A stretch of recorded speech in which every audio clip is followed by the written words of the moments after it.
The jungle at night has its own kind of silence. It isn't the quiet of peace, it's the quiet that listens back. It was March 1969 in the Central Highlands of Vietnam, a few miles west of Pleiku. The air was thick with humidity and the kind of darkness that swallowed the headlights before they reached the trees. A small U.S. Army logistics convoy, 5 trucks, a jeep, and a deuce-and-a-half carrying ammunition was crawling down a dirt road that looked more like a trail carved through wet clay. They were heading back to base after an exhausting supply run, their radios whispering static and country songs barely audible beneath the hum of engines. Sergeant Thomas Greer was in the lead vehicle, a wiry man from Kentucky with a face carved by the sun and the habit of chewing on matchsticks instead of cigarettes. Behind him, the men in the second and third trucks had their rifles propped against their knees, eyes darting toward the jungle. They all knew the rules of that road: never stop, never separate, never assume you're alone. But that night, something about the darkness felt different. Private Eddie Raines, sitting in the back of the third truck, later said it best. It wasn't like the jungle was quiet. It was like it was waiting for us to say something first. At 19 years old, Raines was one of the youngest in the unit. He'd only been in country for 6 months, but he already understood what it meant to feel watched. He said it started with the feeling, the subtle pressure on the back of your neck, the instinct that tells you there's someone in the tree line, pacing you step for step. Around 23 hours, the convoy slowed. Up ahead, the lead truck's right tire had sunk into a soft patch of mud. They couldn't risk staying still too long, but they couldn't move until the wheel caught again. Greer signaled for a brief halt, and men jumped out with flashlights and shovels, their beams slicing through mist and mosquitoes. Then they heard it. At first, it sounded like boots in the mud, heavy, dragging footsteps parallel to the road about 20 meters off. But when the men turned their lights that way, the sound stopped. Complete silence. Not even the insects dared to chirp. They brushed it off, at least out loud. There were stories, of course, every unit had them. Tales of Viet Cong ghosts, the Ma, wandering the jungle, or of phantom patrols that walked roads long after their bodies were gone. It was easy to dismiss when the sun was up. But at night, with the fog curling around the trees and every shadow moving on its own, it was harder to laugh. They got the truck free after 20 minutes. Engines roared again, tires spun, and one by one the convoy began to move. The men climbed back in, closing the flaps behind them. The road ahead wound into low hills, flanked by dense forest on both sides, the kind of terrain that could hide an entire platoon if it wanted to. And that's when it started following them. Private Raines swore he heard it first, the steady rhythm of footsteps keeping pace with the convoy. At first, he thought it was an echo, maybe one of their own walking alongside. But the sound didn't match the truck's vibration. It was offbeat, human, too deliberate. Every time we slowed down, it slowed down. Every time we sped up, it did too. It wasn't like an animal. It was walking. Corporal Delaney, riding shotgun in the second vehicle, leaned out with a flashlight, scanning the brush. The beam cut through vines and ferns, nothing. Just the glint of water on leaves. Yet the moment he pulled the light back, the sound returned. Louder this time, like someone sloshing through wet ground just a few meters away. By the third hour of that drive, the men stopped talking altogether. The radio crackled now and then with bass chatter, but otherwise, Only the engines and that thing kept rhythm. Some tried to rationalize it, maybe a lone scout tailing them, maybe a wild boar, maybe nerves. But one of the truck drivers, Specialist Henry Dodd, later told a journalist for Stars and Stripes in 1971 that he saw something in his side mirror, a tall, thin figure, gray in the moonlight, keeping stride with the convoy. Its movements were too smooth, too fluid, like it wasn't touching the ground at all. He blinked, and it was gone. When they reached Camp Holloway around 03 SAR, nobody said a word. They parked, checked in, unloaded. It was only the next morning, over cold rations and coffee, that Rains finally asked, "Did anyone else hear it?" Every man in that convoy looked up. Not one of them said no. The official report filed by Sergeant Greer that morning didn't mention anything supernatural. He wrote, "Unidentified movement heard alongside the column during return route. No visual contact, no hostile engagement." But later, after the war, when some of those men reunited in veterans forums and online groups, they talked openly about that night. Some said it followed them not just on the road, but in their dreams for years. There were attempts to explain it. Military historians pointed out that in the late 1960s, that region saw heavy defoliation, entire ecosystems disrupted by Agent Orange. The loss of animal life could make the jungle unnaturally silent. Psychologists noted that sleep deprivation, adrenaline, and fear could create shared auditory hallucinations.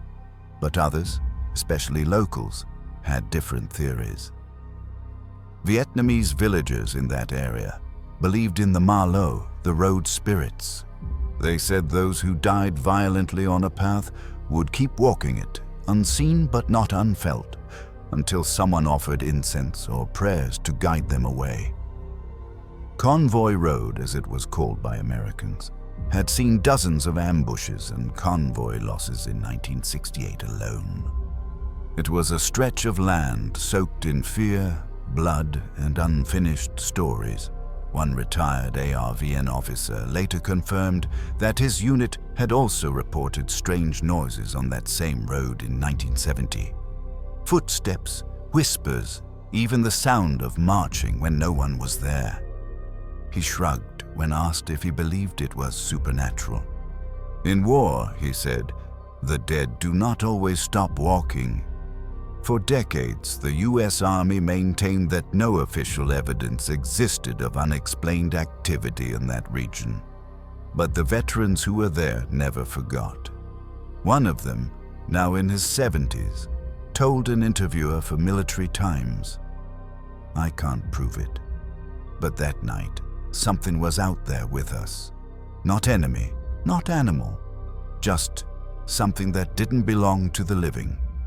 He said every time he hears boots in the mud, even now, in the rain outside his home, it takes him back to that night in 1969, to the dark road between Pleiku and Holloway, where something unseen walked beside them mile after mile, never falling behind, never stopping, until the dawn finally came. Morning in Pleiku came slow that day. The mist hung low over the red earth, and the mountains beyond the base still looked like they were made of smoke. The men of the 509th Transportation Detachment were already up, washing mud from their boots, sipping coffee that tasted of rust, and pretending that everything felt normal again. But the silence around the breakfast tables was heavier than usual, like a secret past between them that nobody wanted to own. Sergeant Greer filed the official incident report at 0730. Standard wording, all business, unidentified auditory anomaly. No engagement. He didn't include the part where the footsteps had matched their pace, or how the jungle had gone so quiet it made the men whisper. He knew command didn't like superstition in reports. They had enough real ghosts to deal with already. Names written on helmets, tags sent home in folded flags. Still, rumors moved fast in war. By noon, men from other companies were already asking questions. You hear about the convoy last night? They say they picked up someone who wasn't supposed to be there. The story twisted, spread, took on a life of its own. Some said a VC scout had followed them unseen. Others whispered that one of their own had died months earlier on that same road, a driver named Marshall, blown up by an IED, and that he'd been seen again pacing the convoys that came after. Private Rains tried to laugh it off, but he couldn't shake what he'd heard. That rhythm, slow, deliberate, never stopping. When he went to the motor pool that afternoon, he swore he found prints in the mud behind the third truck. Not boot prints, not quite human. Barefoot, maybe. He didn't tell anyone, just scraped them out with a stick like erasing a thought. That evening, rain came hard. Tropical rain, the kind that erases the world in white noise. The men stayed in their hooches, cleaning rifles, writing letters home. The power flickered twice before the generator kicked steady again. Somewhere out on the perimeter, a guard shouted, and for a moment everyone froze. Then the radio confirmed it was nothing, just the jungle, restless. But around midnight, Rains woke up. He didn't know why. The rain had stopped, and in its place was something else. The soft crunch of footsteps on gravel outside the barracks. Slow, careful. He held his breath. They stopped just behind the thin wooden wall where his cot stood. Then, nothing. No sound, no breath, just the same heavy stillness he'd felt the night before. He waited, counted. The silence pressed so hard on his chest that he almost called out. Then, as suddenly as it came, it was gone. The next morning, he found a single wet footprint in the dirt outside. Barefoot again, facing the road. He didn't sleep right for the rest of the week. Neither did Greer. Neither did most of them. Years later, when the war was over and the men had gone home to Kentucky, to Ohio, to small towns that had never heard of Pleiku, some of them began to write letters to each other. The internet came much later, but the first of those letters circulated through veterans' newsletters and reunions. Men who had never met were describing the same thing, the sound of footsteps in the night, following the convoy, always on the left side of the road, always silent when the lights turned that way. In 1987, a Vietnam vet named Frank Dalton started collecting those accounts. He was a military historian by training, a medic during the war, and he'd heard enough crazy stories to know there were patterns. His project, later archived at the Library of Congress, included more than 50 first-hand testimonies from American and ARVN soldiers, describing identical experiences, auditory phenomena, shadowy figures, even sightings of phantom columns walking roads long abandoned. Dalton called them the Marchers. He believed, at least partly, that trauma itself could echo, that human fear could leave a kind of imprint on a place. The theory wasn't new. Physicists in England had once suggested that energy released in moments of terror might record itself in the environment, replaying like a broken film reel under the right conditions. But to the soldiers, those explanations never mattered much. To them, it wasn't about ghosts or energy. It was about something in the jungle that refused to forget. In 1999, a documentary crew from the BBC filmed a special on wartime legends of Southeast Asia. They interviewed both veterans and local villagers near the old Highway 19 route. One old Montagnard farmer said that after the Americans left, his people refused to walk certain stretches of the road after dark. "You can hear them," he said in Vietnamese, through a translator. "The ones who died there. They are not angry. They are just lost." The crew recorded nighttime ambient sound for hours. Frogs, wind, trucks in the distance. But in one of the tapes, when the audio was analyzed later, there were faint, rhythmic sounds. Not clear enough to confirm footsteps, but distinct enough that the sound engineers couldn't dismiss it as static. Back in the States, Thomas Greer spent most of his later years as a postal worker in Kentucky. He rarely spoke of the war, except once in 2008 to a journalist writing a retrospective on Pleiku veterans. Greer's voice trembled when he recalled that night. "I don't care if you call me crazy," he said. "We heard something out there. Men don't make that up. We were all wide awake, sober, scared, and we heard it. Step for step, like it wanted us to know it was there." The interviewer asked if he believed it was a ghost. Greer just shook his head. "I think it was something left behind. Something that never made it home." He died in 2012. His daughter later said he never drove at night in his final years. She didn't know why until she found an old cassette tape in his garage, a recording from his truck radio the night of the incident. Static mostly, but underneath faintly, the sound of movement, rhythmic, wet, like boots or bare feet pacing the wheels. She never played it again. Today, the road west of Pleiku has been repaved. The jungles are thinner, the hills quieter. Most of the American bases are gone, reclaimed by trees and time. But travelers, especially long-haul drivers, still tell stories. Strange echoes in the night, flashlights that blink once and vanish. The feeling that someone is keeping pace, unseen but close, mile after mile.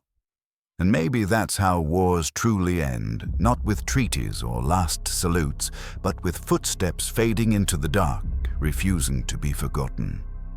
The soldiers who heard them are old men now, their memories blurred by decades and distance. Yet when asked if it could have been anything else, an animal, the wind, imagination, they all give the same quiet answer. It was walking. If you travel that same stretch of road today, the one that runs between Pleiku and Kontum, it feels, at first, like any other rural route in Vietnam. Asphalt laid over old clay, with coffee plantations rising on both sides. The war is a whisper now, buried under decades of rain and regrowth. Children ride bicycles where convoys once rumbled. Roadside stalls sell sweet coffee and dried fruit where outposts used to stand. But every now and then, when the light fades and mist curls over the tree line, locals still talk about the Duong Ma, the haunted road. It isn't something tourists find in guidebooks. You have to be there long enough, speak softly enough, to be trusted with it. An old man named Min, who once served as a driver for the Army of the Republic of Vietnam, still lives near the curve they used to call Ambush Point. He was 20 when he first heard it, the sound of marching, faint but steady, coming from the jungle line hours after curfew. He told a visiting reporter in 2016, "We thought it was the Americans, maybe lost, but when we looked, there were no lights, no sound of engines. Just walking. Many men, like boots in mud." He burned incense at the roadside that night and prayed, not for safety, but for peace for whatever still walked there to find its way out of the dark. The Vietnamese belief in Hon Lac, or wandering souls, is deep and ancient. In the chaos of war, when bodies could not be buried, the soul was thought to drift confused, restless, bound to the place of death. Monks would sometimes travel to former battlefields after the fighting ended, chanting sutras to call the lost home. In 1975, after reunification, a Buddhist monk named Thich Quang Liem began leading such rituals near Pleiku. He kept a small journal, later archived at the Institute of Folklore in Hanoi. One passage, written in faded ink, stands out. "When I chanted by the roadside at dusk, the wind grew still. I felt the presence of many who once marched here. They are not cruel spirits, only tired. I told them, the road no longer belongs to war." Locals said that after the ceremonies, the nighttime footsteps grew fainter, but they never stopped completely. In 1993, a group of Australian veterans returned to Vietnam as part of a peace project, rebuilding schools and roads in the Central Highlands. One of them, a mechanic named Paul Hanley, described in a diary what happened on their final night near Pleiku.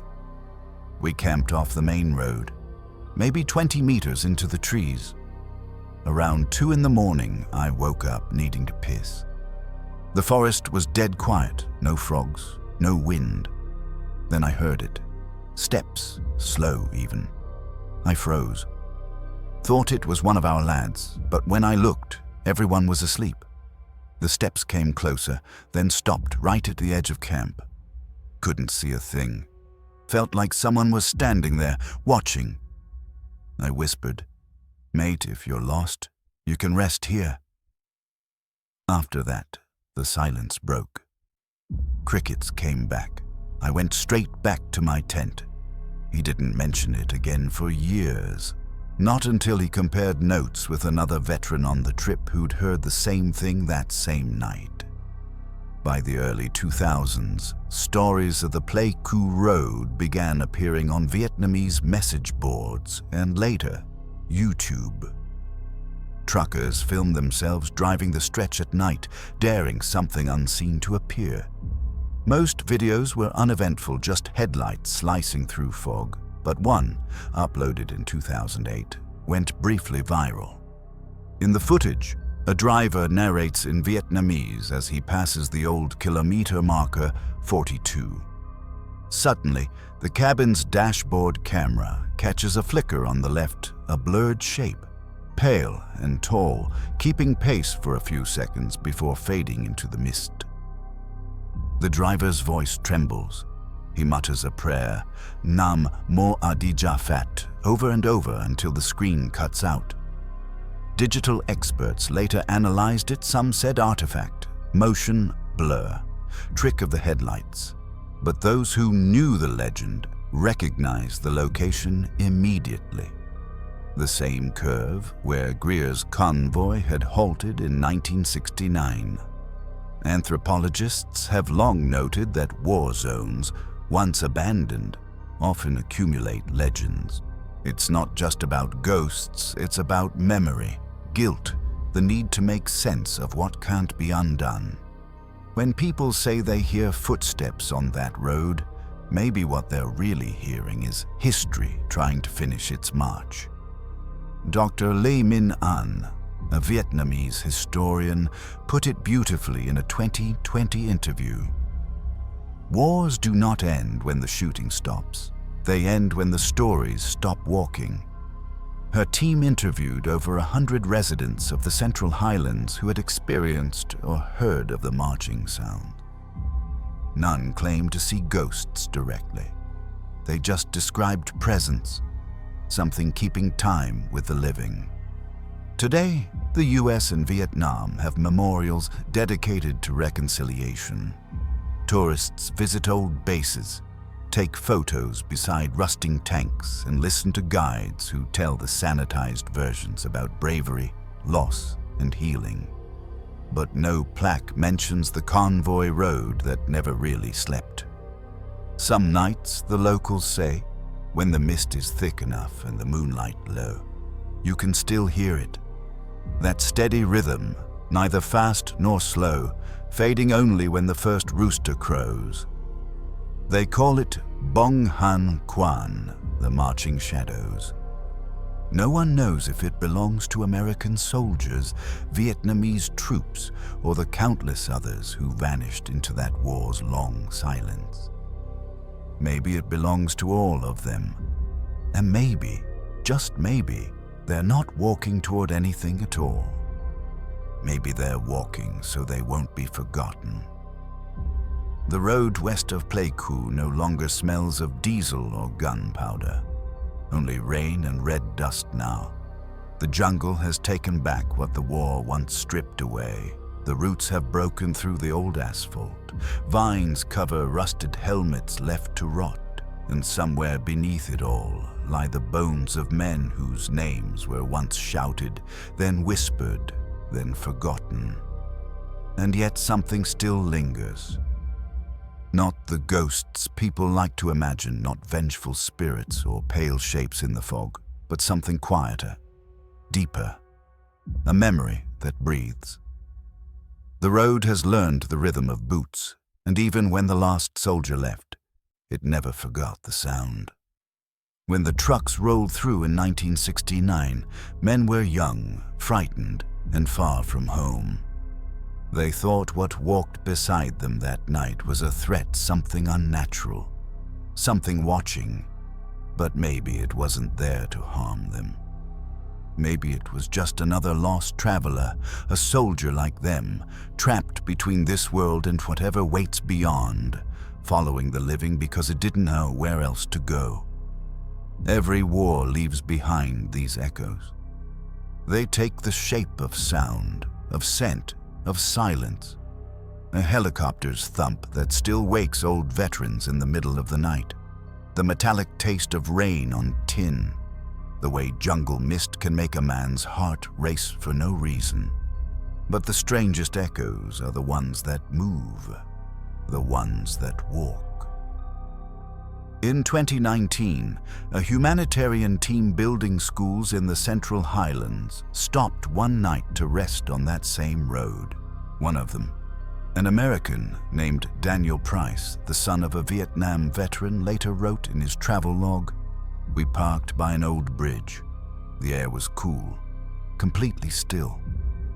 Then I heard it, faint, steady, like someone walking parallel to the car.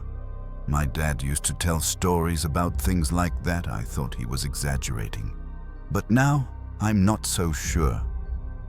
I got out, called into the dark, but there was no one there. Just the sound of my own heartbeat. I stood there for a long time, wondering if maybe someone was trying to make it home." He didn't tell the others. Not that night. But he left a pack of cigarettes on the roadside before they drove away, like a small peace offering to whatever still wandered there. Some say memory is a kind of haunting. Others say haunting is just memory that refuses to fade. The men who drove that convoy in 1969 are almost all gone now. Their medals gather dust in attics, their stories tucked away in old boxes, their names read aloud once a year under flags in polished brass. But somewhere, along that forgotten stretch of road, somewhere between Pleiku and the past, the footsteps continue, not to scare, not to remind, just to keep moving. Because in the end, maybe that's all any soldier ever wanted, to keep moving, to not be left behind.